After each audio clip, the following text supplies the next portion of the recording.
He who has ears, let him hear. You make a deal with the devil, it's an invitation, and he takes the invitation very seriously. He comes right in. One of the worst cases I've ever heard was from the Exodus of New York City back about 15 years ago.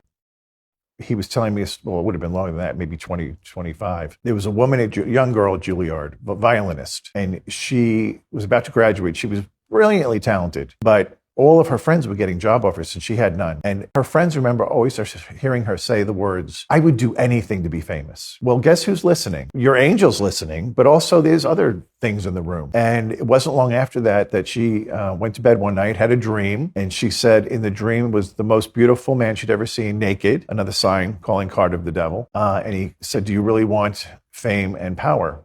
And she said, "I do." And he produced a contract and he took his finger and slashed her finger and had her sign it in her blood. And then he touched the contract and it burst into flames and the ashes fell on the floor. So pretty easy to understand what happened, right? You don't need an advanced literary. Right. So when you wake up from that dream and you remember it, you might take a pause and be like, I don't think that was a good thing. But what's worse is her finger was cut and the ashes were next to the bed. So she still doesn't say anything. Not to be the devil's advocate, but I guess to be the devil's advocate. Could this girl just have been nuts, making it up, just She could have been. She could have, yeah. But you have to hear the whole story. Okay. So within a couple of weeks, she signs this multinational tour, makes a ton of money, becomes very popular and famous on this circuit. And within a few years, she gets involved with drugs, goes to needles, gets HIV. Now she's dying in a New York hospital. And this whole thing comes back to how this started.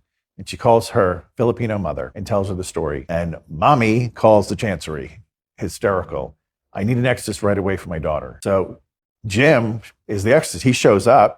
And they tell him the whole story from the dream forward. And he says, "Okay, well, that's not good. You signed a blood covenant with the devil. So I'm going to need you to break that with the blood covenant. So you're going to write out the whole creed and then you're going to sign it in your blood." Well, the doctor's like, "She has AIDS. She's not signing anything in blood. Not going to happen." And he says, "Well, then you need to step out of the room because she needs to do this." And she did do it.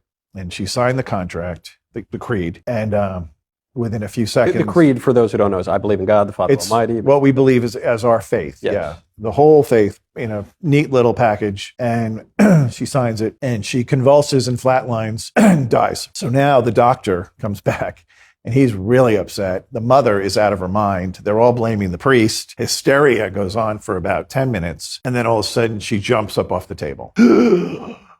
She's back and they test her. No HIV, no AIDS. She's completely healed. And so she then committed for the rest of her life to only do music that would honor God and to tell people about the reality of the devil and not to make deals with him.